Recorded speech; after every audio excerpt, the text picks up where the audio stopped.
because everybody else that's logging into that site can then vote and prioritise the importance of what's been nominated. Now, this doesn't only make our R&D organisation much more accountable to the global customer base, it means that we're moving at a speed of light significantly faster than our competitors, because what we're delivering is exactly what wants to be consumed. And we're starting to see that this is taking off across B2B as well as B2C companies.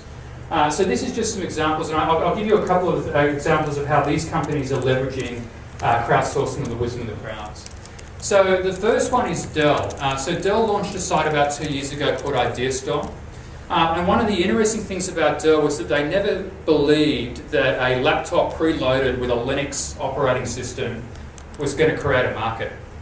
But interestingly enough, on IdeaStorm, it was something that was nominated by an individual, and it was voted and prioritised by the community, and it became the Ubuntu product line became one of their top-selling products about 2 years ago, and continues to be a mainstay for them. The second is Starbucks. Obviously the coffee chain in quite a bit of distress a few years ago, and they wanted to recreate the customer experience. A lot of the innovation and a lot of the store design changes that you're starting to see in Starbucks around the world are being driven by their customers. And one of the interesting things is, again, it's an interesting story, is about a year ago, one of the most hotly voted items was coffee cubes. And so the context was somebody said, I drink a lot of iced coffee, and Starbucks put a lot of ice cubes in it, and if I don't drink it fast enough, it becomes a diluted drink. Right? So why don't you make ice cubes out of coffee, or with a percentage of coffee? And I say it, and you think, wow, that seems so obvious, right? But to the employees and the company at Starbucks, they'd never thought of it. And again, it was a light bulb moment. And then the third thing is Crocs footwear. I'm sure they sell that here. It's pretty polarising. If you want to sacrifice style for comfort, it's a great product. If you don't, it's an alienating one. But one of the things that Crocs faced a few years ago was that they really only had one design. And the market for that, or the demand for that, had waned, but they had a massive amount of loyalty. And so they invited the community to basically come to this ideas site, Crocs Ideas, and a lot of the new designs that Crocs have come out with haven't been developed by design teams at Crocs, they've actually been developed and proposed by the community, so it's pretty powerful. The second and the final thing I wanted to talk to you about in terms of what's happening with social networks and in terms of external communities and the way that companies are thinking about it. Everybody can still hear me? Great. You can probably see this slide a little better too. This is really what's happening with customer service and support, is that companies all over the world over the last decade have spent significant sums of money trying to turn call centres into contact centres, into interaction centres. And they've added various channels like email and the web and improve the phone and chat and so on. But almost overnight, the customer base moved to these new online communities. And I know if I have a problem these days, my first port of call is Google, and I try and type it in. If Google doesn't give me the answer, I'll go to Facebook. If Facebook doesn't give me the answer, I'll start complaining on Twitter. And there are some pretty significant brand management implications for this. I was at a conference in Canada a little while ago where a debate broke out as to who owns the customer service function inside a company because of this. Should marketing actually own an issue if it pops up on Twitter or Facebook, or should it be customer service and operations?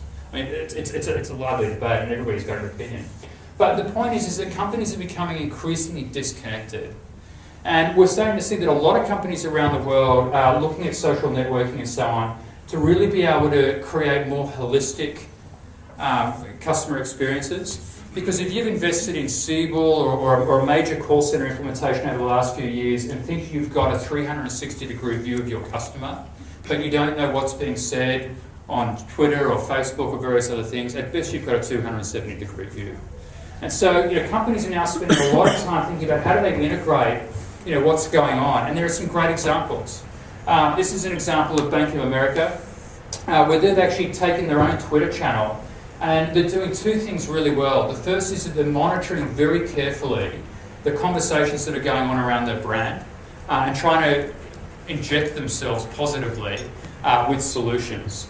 The other thing that they've done amazingly well, which I think is pretty interesting, is that they've created a virtual knowledge base. And so they're seeing that as issues pop up on Twitter and the community solves those issues, they're able to bring that knowledge back into their call centre so that the next time somebody calls in with the same issue, the agent has the answer. It's pretty interesting. And then you start to see that this is an example of what one of our customers out of Europe, Orange, one of the major mobile providers, is doing. This is a dashboard they have where they're actually monitoring every reference to Orange that's happening through the customer service support functions.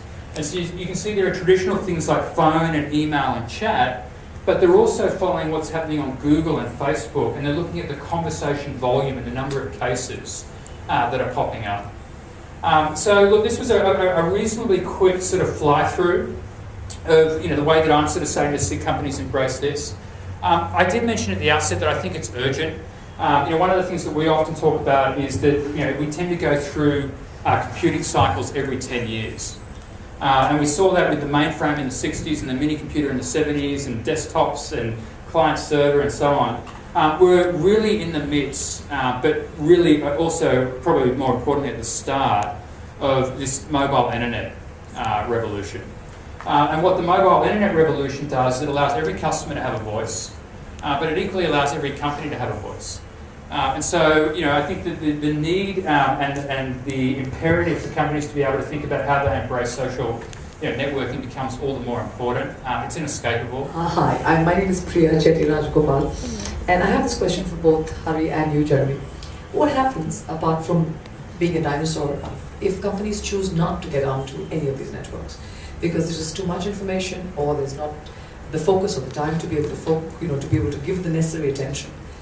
What do you think is going to happen, or how do you think companies which are small or mid-sized or boutique or very service-oriented, what do you think will happen, or what do you think they should do? I think, thinking out loud, I think there are two things that companies need to be really aware of. I think there was this really interesting article in the Economic Times earlier this week where they were talking about major services firms that suffer from 20 to 30% attrition, annual attrition.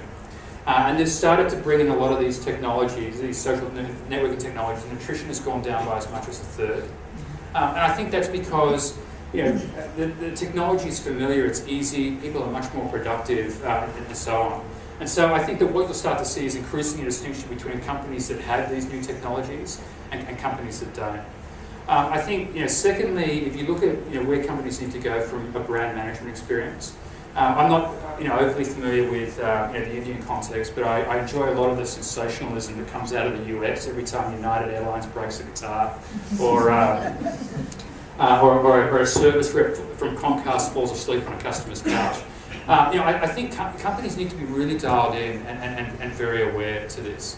I also think there are some revenue generation implications. One of my favourite stories about Twitter was a customer was in line at a Las Vegas casino, and he hadn't been in line for more than 10 minutes, and he tweeted a complaint to his network. And within 2 or 3 minutes, a hotel down the road tweeted back and said, "We'll send a car and give you a 20% discount off the room rate if you come to our hotel." And so you think about it in that context, and these are sort of random things that are happening now. If companies don't want to be part of the the early adopters, they definitely can't afford to be part of the majority. They can't afford not to be part of the majority, is the way that I see it. Well, from my perspective, I think I agree a lot with what Jeremy said. I think as a company, you have two choices. The conversation is happening whether you're there or not. You have the choice to either participate and contribute to it. At the very least, I would say you should be monitoring it.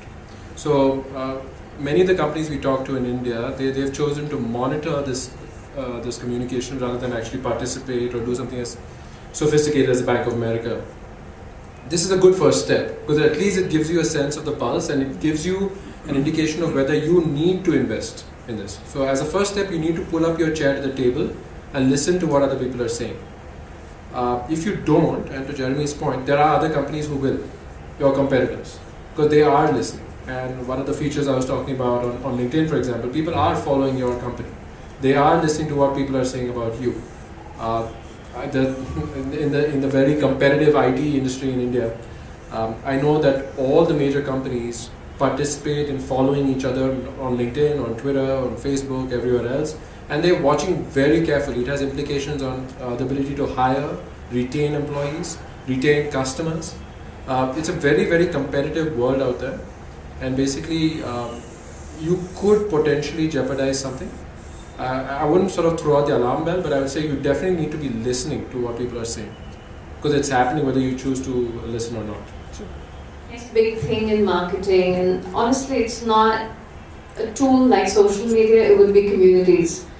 I think we've heard two speakers who talked a lot about the power of communities, and we haven't really started tapping much into it from a commercial side. Today it's still a social side, but I would imagine going forward communities are going to be the next big thing, because it takes what used to be done at the physical level and makes it very easy for you to now do it at the online level. And I also wanted to acknowledge two other huge community leaders who are here. They luckily are sitting next to each other. So one is Avinash Raghava, who runs the NASCOM Emerge community, which is one of India's largest communities, 3,000, how many now?